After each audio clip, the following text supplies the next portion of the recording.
नमस्कार मित्रांनो, आमच्या चॅनलवर नवीन असाल तर चॅनलला नक्की सबस्क्राईब करा, म्हणजे तुम्हाला मालिकेचे नवनवीन एपिसोड सर्वात अगोदर पाहायला मिळतील.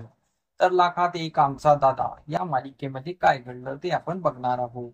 इकडे धनूने दत्तूसाठी जिम काढायचं ठरवलेलं असतं, म्हणजे दत्तूचा व्यवसाय उभा झाला पाहिजे म्हणून धनू ही झटपट करत असते. त्यासाठी धनू ही जिम साठी जागा पाहायला निघालेली असते. ती खूप शोधाशोध करते, मग तिला फायनली एक जागा मिळते. आणि तिथे 3-4 गुंड असतात आणि ती त्यांना मालक समजून घेते. आणि ती त्यांना विचारते की ही जागा कोणाची आहे. ते गुंड बोलतात की ही आमची जागा आहे. तर धनु सांगते की माझ्या नवऱ्यांना या जिमचा व्यवसाय करायचा आहे, त्यांना ही जागा हवी आहे, तर याचं भाडं वगैरे काय आहे. तर ते त्यांना बोलतात की 10,000 रुपये लागेल. तर धनु बोलते ठीक आहे, मी 10,000 आणून देते. धनु झटपट 10,000 जमवायला चालू करते आणि धनुचे 10,000 जमतात पण.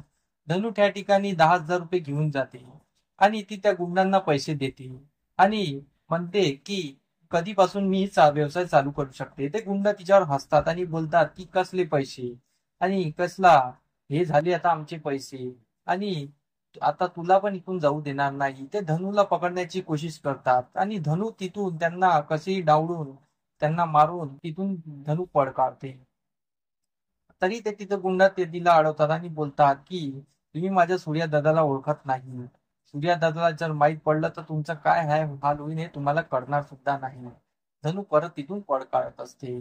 तिकडे शालनचा बर्थडे असतो म्हणून शालन ही घरच्यांच्या सर्वांसोबत ही इथे मंदिरात आलेली असते आणि मंदिरात येऊन ती पूजा करत असते आणि देवाला मागणी घालत असते आणि ते सर्व खुशीत असतात आणि आपल्या तेजूचं कसं होत असेल याचा विचार करत असतात की तेजू आता पोटूशी नाही याचा विचार करत असतात. तेवढ्यात तिथे काही बाया येतात आणि शालनना विचारतात त्या दिवशी डॅडीने जो मंदिरामध्ये राडा घातला ते खूप चुकीचं झालं, पण तुमची सून तेजू त्या घरात आहे आणि ती पोटूशी आहे, तिला तुम्ही एकटं सोडून इथे कसे राहतात असं ते त्या शालनला बोलत असतात. तर शालनला याचा खूप वाईट वाटत असतं. तर शालन विचार करत असते की आपण काही चुकीचं करतो आहे का.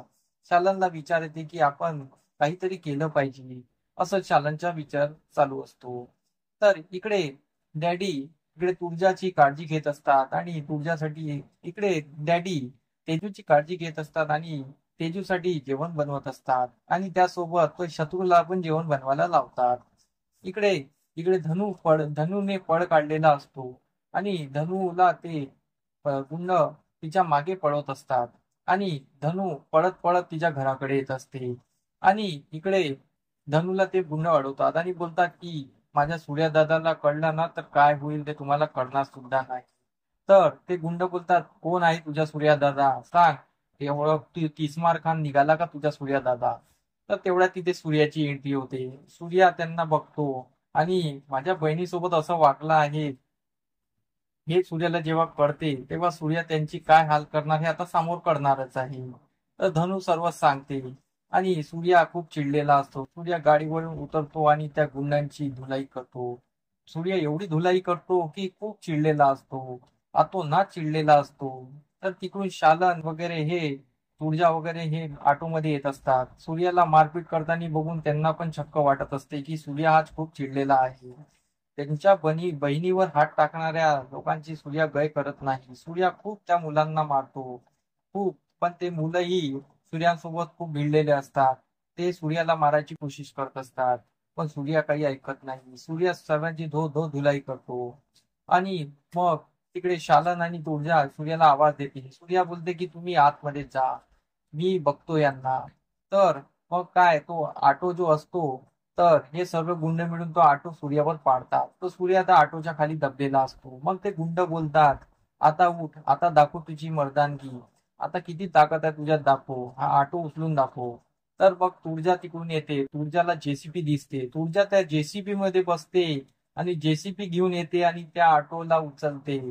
तुळजाची ही दुर्गा अवताराची ही पहिली भूमिका दिसणार आहे. ती तुळजा दुर्गाच्या अवतारात येऊन ती जेसीबी मध्ये जेसीबी चालवत असते आणि ती जेसीबी घेऊन ती त्या ऑटोला उचलत असते आणि सूर्या परत उठतो आणि त्या गुणाची धो धो धुलाई करतो. इकडे तुळजाने जे कार्य केलेले असते त्याचा अभिमान सर्वांना असतो. तुळजाला बघून सूर्याला पण अभिमान वाटलेला असतो. तर सूर्य आता गुंडांची धुलाई करतो आणि मग ते गुंड सूर्याची माफी मागतात, सूर्याच्या बहिणीची माफी मागतात. आणि मग सूर्या आणि त्याच्या बहिणी आणि शालन वगैरे सगळे घरी निघून जातात. तर इकडे शालन आणि मालन आणि तुळजा हे सर्व मिळून तेजूला घरी कॉल करतात, तेजूची विचारपूस करतात. कारण की मंदिरात जे घडलं त्यांच्या मनाला घात झालेला असतो.